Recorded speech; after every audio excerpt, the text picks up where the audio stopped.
My brother and I both kind of consider my dad our hero.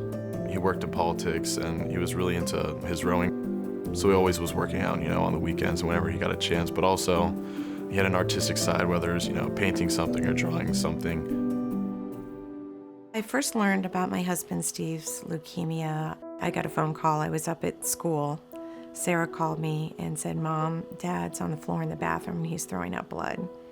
So we ended up at the emergency room, and I do remember it being a very intense moment when our primary care doctor came and took me out of the room and told me, he goes, "It looks like your husband has leukemia."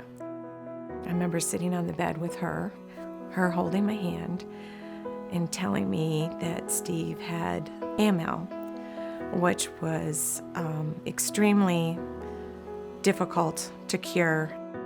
We ended up using my daughter Sarah, who was 13 at the time, to be the bone marrow transplant donor. When I found out that it worked for him, and even though for a while I held some guilt about not giving him more time, I did give him 2 amazing years with us. It was difficult for me to understand what the gravity of the situation was, and I just thought, Dad's gonna be sick. He's a big tough guy. He'll fight it out and he'll be fine in a few months or something. But obviously that isn't what happened. He was such a brave person through his experience, and I think that really translated to my brother and I, and especially my mother. I do remember that last day when I knew we weren't bringing him back. And the nurses, everyone was crying because that was it.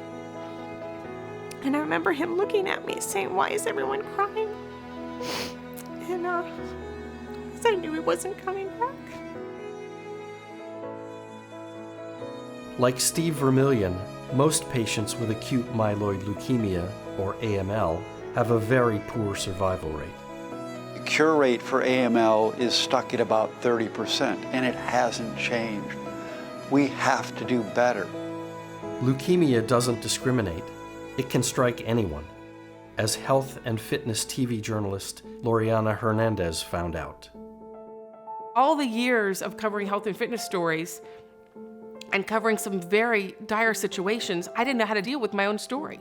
Suddenly, I became the story. Friday night at 6 o'clock, I was diagnosed. By Sunday morning at 4 a.m., I got a phone call from Dr. Mark Levis saying, "Get on a plane, we have a bed waiting for you. Say goodbye to your son, you don't have time to wait." And it was the scariest day of my life, that flight, looking out the window, not knowing if I was ever going to see my son again.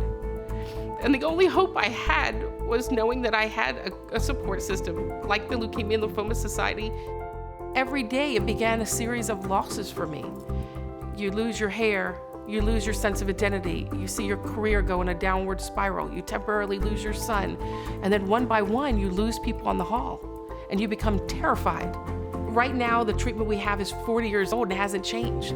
Like, there's a lot to be fearful about. But what there is to be hopeful about is I know that LLS is working on their Beat AML initiative.